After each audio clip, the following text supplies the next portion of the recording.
안녕하세요, 차플레이 이영비입니다. 제가 오늘 만나보는 차는 기아 PV5 패신저 모델입니다. 기아 PV5는 지난달에 1814대가 판매되면서 국산 전기차 판매 1등을 한 모델인데요. 물론 판매량은 저렴한 모델인 카고가 견인했겠지만 그럼에도 불구하고 PV5 패신저의 인기도 상당하다고 하는데, 스포티지급 크기의 카니발 공간을 갖춘 차 기아 PV5 시승기 끝까지 함께 하시죠.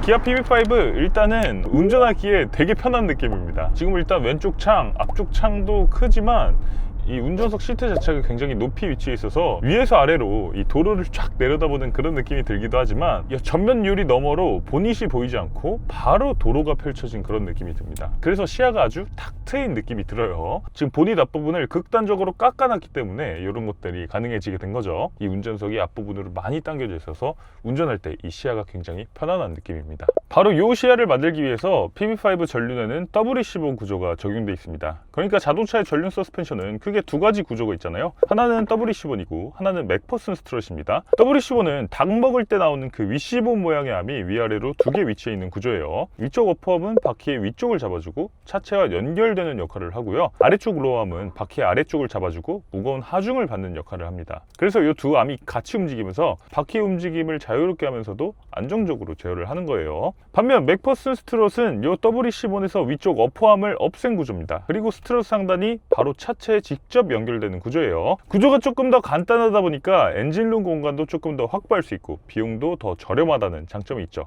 자, 그러면 다시 PV5 서스펜션 얘기로 넘어와서 앞쪽의 공간을 최대한 확보하기 위해서는 구조가 조금 더 간단한 맥퍼슨 스트럿을 적용해야 되는 게 아닌가 싶은데, 사실 너비에 있어서는 맥퍼슨 스트럿이 공간을 더 적게 차지하는 게 맞기는 합니다만, 이 수직 공간에 있어서는 맥퍼슨 스트럿이 공간을 더 많이 차지합니다. 왜냐면 맥퍼슨 스트럿은 스트럿이 길게 서 있어서 이게 차체에 직접 연결되는 방식이다 보니까 PV5 같은 자동차에는 이 기둥이 위쪽까지 쭉 길어져야 되는 거죠. 오히려 맥퍼슨 스트럿을 적용했을 때 공간을 더 많이 잡아먹게 되는 거예요. 그런데 WC1을 사용하게 되면 구조 자체가 위아래로 암이 있는 형태니까 스트럿을 길게 쓸 필요가 없어서 PV5 같은 차에서는 오히려 WC1이 공간을 더 효율적으로 쓸 수 있게 됩니다. 자, 그래서 PV5는 전륜에 WC1 구조를 채택하면서 일단 보닛이 앞쪽으로 극단적으로 깎여 있는 형태를 만들 수 있게 됐고요. 그렇게 보닛을 극단적으로 깎아 놓다 보니까 운전석 시야가 좋아지게 되는 그런 효과를 얻게 됐습니다. 그래서 지금 운전할 때 아주 편안하고 개방감 있는 그런 느낌이 들고요. 그리고 이 도로 전체의 상황이 다 내려다 보이니까 도로의 상황을 조금 더 미리 예측하고 주행하는 그런 안전 운행도 조금 더 가능하게 되겠죠.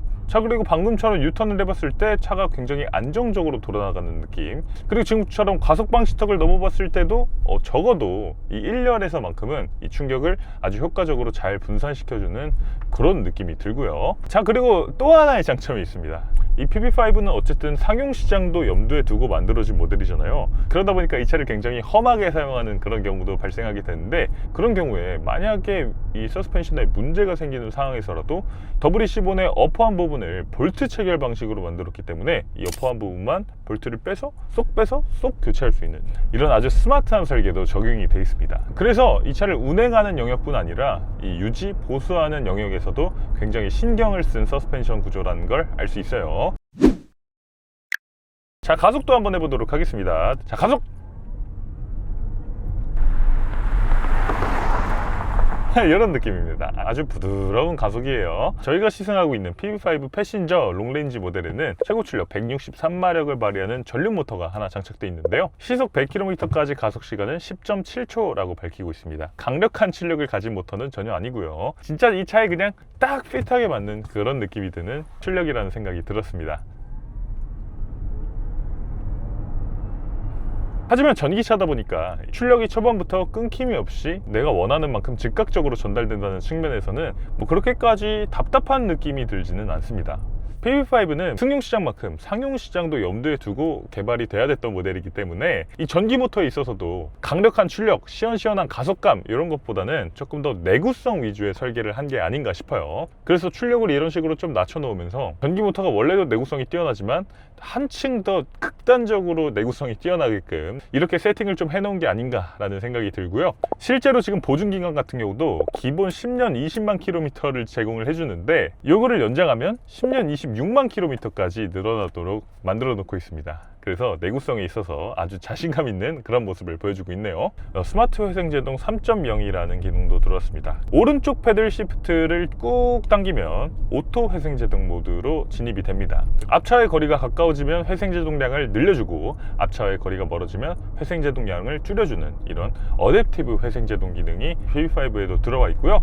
왼쪽 패들 시프트를 꾹 누르면 iPedal 3.0이라는 기능이 들어옵니다. 그래서 원페달 드라이브를 쓰더라도 회생제동 단계를 3단계로 나눠 놓은 거예요. 회생제동 1단계에서는 이 부드럽게 완전히 정차까지 지원이 되고, 회생제동 2단계에서는 중간 정도, 회생제동 3단계에서는 가장 강하게 이 차를 가속 페달 하나만으로 완전히 정차까지 시켜줄 수 있는 이런 기능도 탑재가 됐습니다. 그리고 물론 iPedal이나 오토 회생제동이 쓰기 싫으시면 그냥 일반적인 회생제동 단계를 0단계부터 3단계까지 총 4단계로 조절할 수가 있습니다. 그래서 회생제동을 이렇게 굉장히 여러 가지로 제공을 해주면서 사용자가 실제로 운영하는 입장에서 자기가 원하는 맛의 회생제동을 골라서 쓸 수 있도록 한 이런 것도 확인할 수 있네요. 자, PV5 배터리 같은 경우는 72.2kWh CATL의 NCM 배터리가 적용됩니다. 자, 각형 셀이 적용돼 있고요. 중국산 배터리가 탑재됐기 때문에 좀 아쉽다라고 말씀하실 분들도 분명히 계시겠지만요. 사실 앞으로 자동차 시장에서 중국산 배터리를 탑재하지 않은 차는 갈수록 좀 만나보기 힘들 거라는 생각이 듭니다. 자, 그러면서 PV5 패신저 모델 같은 경우는 1회 충전 주행 가는 거리를 358km로 인증을 받았습니다. 그래서 71.2kWh 배터리에 358km면 약간 주행거리 인증을 좀 적게 받은 것 같은데 라는 느낌이 들기도 하지만, 실 주행 가는 거리를 보면요, 저희가 지금 배터리가 57%가 남아 있습니다. 주행 가는 거리는 220km를 갈 수 있다고 나와 있죠. 그러면 대략 단순 계산을 해봤을 때 실 주행 가는 거리 같은 경우는 400km 초중반대가 그냥 나올 것이다 라는 거 알 수 있고요. 물론 저희는 이 시승차를 받고 3일 동안 열심히 주행을 하면서 이 성인 남성 2명이서 타서 계속 주행을 했습니다. 그래서 이 승객을 5명까지 꽉 채운 상황, 혹은 PV5에 짐까지 왕창 때려 넣고 차를 조금 더 무거운 상태로 운행을 해야 되는 상황, 이런 상황에서는 이 주행 가는 거리나 전비는 조금 더 떨어질 걸로 생각이 되긴 합니다만, 저희 이렇게 성인 남성 둘이서 PV5 패신저를 계속 운행을 했을 때는 대략 실 주행 가는 거리가 100% 기준으로 400km 초중반대 실 주행 거리가 나오는 걸 확인할 수 있네요. 자, 지금 PV5 패신저 모델 전비 같은 경우도 4.5km/kWh로 인증을 받았습니다. 4.5km/kWh면 나쁜 건 아닌데, 저희가 실제로 지금 350km 정도 주행을 해본 상황에서는 전비가 대략 5.1km/kWh 정도가 나오는 걸 볼 수 있어요. 또 이 차가 어떤 느낌인지 한번 제대로 알아보겠다면서 3일 동안 이 차를 좀 험하게 주행했다는 걸 감안해 보면 5.1km/kWh의 이 실전비는 충분히 괜찮은 걸로 느껴지기도 하네요. 물론 지금 외기 온도가 14도예요. 차쟁이들에게는 연비의 계절이자 전비의 계절인 이 가을이기 때문에 이런 것들은 좀 감안을 해야겠지만요. 그리고 지금 전비나 남은 주행 가는 거리 같은 경우는 이 디스플레이에서 볼 수 있습니다. 기본적으로 현대차의 새로운 인포테인먼트 시스템 플레우스 커넥트의 바로 이전 버전이 이 PV5에 적용된 PBV IVI라는 인포테인먼트 시스템이에요. PBV In-Vehicle 인포테인먼트 시스템이라는 건데, 전비나 주행 가는 거리나 이런 것들이 어떻게 나오고 있는지 우리가 안드로이드 태블릿에서 보는 것처럼 이렇게 나와 있습니다. 그래서 내가 지금 주행을 하고 있는 이 거리에서 죄송합니다. 이 거리에서 가까운 충전소는 어디가 있는지, 지금 배터리 컨디셔닝 모드를 바로 사용할 것인지 아닌지, 날마다 전비는 어떻게 달라졌는지, 전력 소비는 내가 어디서 많이 하고 있는지, 이런 것들을 한눈에 그냥 직관적으로 알 수 있도록 만들어 놨어요. 야, 이게 우리가 알던 현대차의 인포테인먼트 시스템이 맞나 싶을 정도로 아주 직관적이고 뛰어난 인비이클 인포테인먼트 시스템을 갖추고 있는 걸 볼 수 있네요. 제가 이 PV5 개발하신 분들을 만나 뵙고 인터뷰도 해보고 이렇게 해봤을 때 이 PBV IVA가 나중에 플레우스 커넥트로 업데이트될 가능성도 있다고 합니다. 자, 동부간선도로, 이 자동차 전용 도로로 한번 진입해 보도록 하겠습니다. 이 현대기아의 HTA를 한번 켜보도록 하겠습니다. 여기 급커브 구간이 있기 때문에 차가 얼마나 잘 핸들을 돌려주는지 보도록 하겠습니다. 자, 저는 핸들에 손만 댔고요.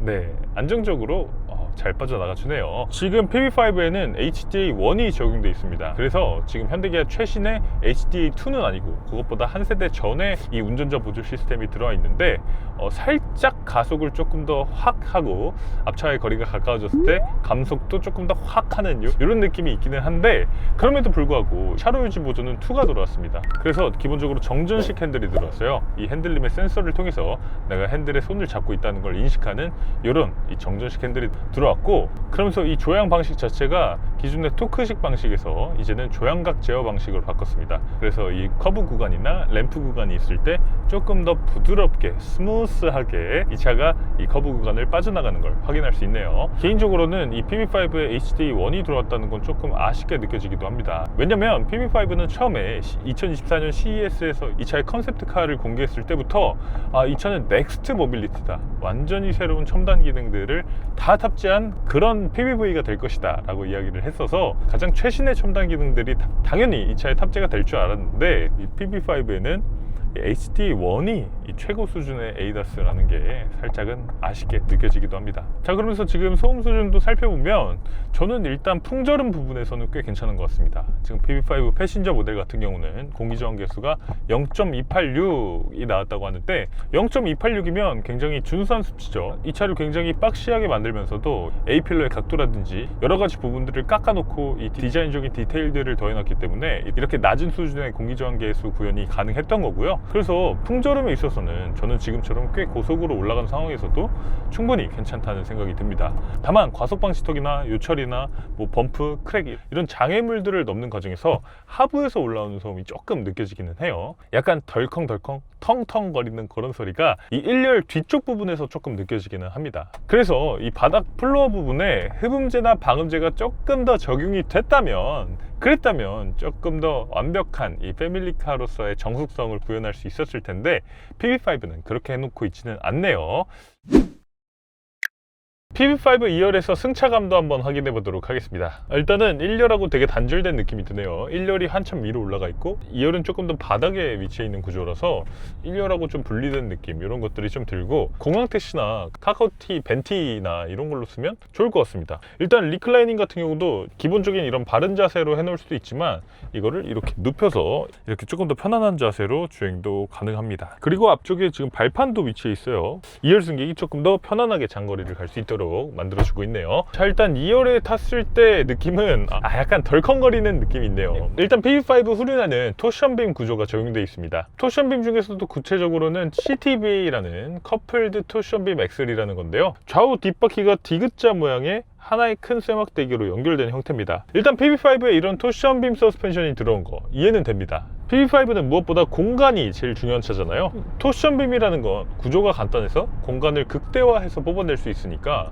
이런 PV5 같은 차에는 딱이라고 할 수 있죠. 그런데 실제로 2열의 승객이 탔을 때의 느낌은 어떤가를 놓고 보면 이 한쪽 바퀴에서 충격이 딱 일어났을 때 이 충격이 반대쪽 바퀴로도 같이 전달되는 느낌, 그런 느낌이 살짝 있고요. 독립식 서스펜션에 비해서는 확실히 잔진동이나 충격이나 이런 게 잘 걸러지는 느낌은 아닙니다. 확실히 엉덩이로 잔진동이나 충격 같은 것들이 많이 느껴집니다. 그렇다고 완전히 뭐 우당탕 거리는 느낌은 아닌 게, 후륜이 토션빔이라고는 하지만 이게 부싱 부분을 두 가지로 나눴다고 해요. 그래서 딱딱한 고무, 부드러운 고무 이런 식으로 부싱을 두 개로 나눠놔서 어떻게든 좀 구조적으로 승차감에 불리할 수밖에 없는 부분을 개선해내기 위해서 많은 노력을 한 게 느껴지기는 합니다. 그리고 PV5 후륜에는 비선형 스프링도 적용이 돼 있습니다. 우리가 일반적인 스프링이라고 하면 간격이 균일한 스프링이잖아요. 그런데 비선형 스프링은 말 그대로 스프링의 위아래 간격이 다른 그런 스프링입니다. 사람이 많이 없거나 짐이 없거나 이럴 때는 간격이 넓은 부드러운 스프링 부분이 작동해서 승차감을 좀 확보하는 형태고요. 사람이 많이 타거나 짐을 많이 실거나 이럴 때는 스프링이 압축되면서 간격이 촘촘하고 단단한 부분이 버텨주는 형태입니다. 그래서 짐이 많거나 사람이 좀 많이 타 있는 상황에서도 차가 주저앉는 걸 좀 방지하는 기능을 갖춘 그런 스프링이 적용되어 있다고 할 수 있는데요, 지금처럼 이 차에 2명이 타 있고 저 혼자 2열에 타 있는 이런 상황에서는 크게 체감이 되지는 않네요.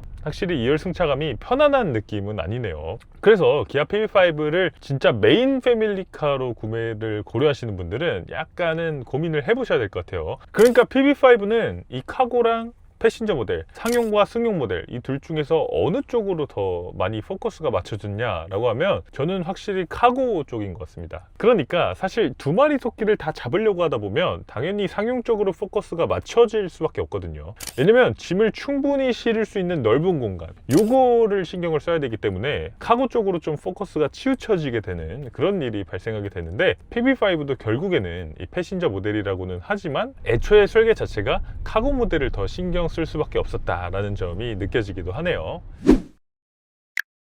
네, 지금까지 이렇게 기아 PV5 패신저 모델을 시승해봤는데요. 시작 가격은 4,200만원부터 전기차 보조금을 받고 나면 서울시 기준으로 3,000만원 중후반대의 시작 가격을 보여줍니다. 아마 기아 PV5 패신저는 많은 분들이 가족용차, 패밀리카로 구매를 고려하고 계실 텐데요. 저희가 시승해봤을 때는 1열과 2열의 느낌이 너무나 극명하게 갈려서 메인 패밀리카로 운영하기에는 약간은 불편함이 있지 않을까라는 생각도 해보게 됐습니다. 그럼에도 불구하고 이 차의 승객은 적당히 태우고 짐을 많이 실어서 캠핑을 다니고 이런 분들을 위해서는 이 차가 최고의 차라고 생각이 되기도 했는데요. 여러분들의 생각은 어떠신지도 댓글로 자유롭게 남겨주시고요. 구독, 좋아요, 알림 설정도 꼭 부탁드리겠습니다. 오늘 차 플레이는 여기서 인사드리겠습니다. 이영빈이었습니다. 감사합니다.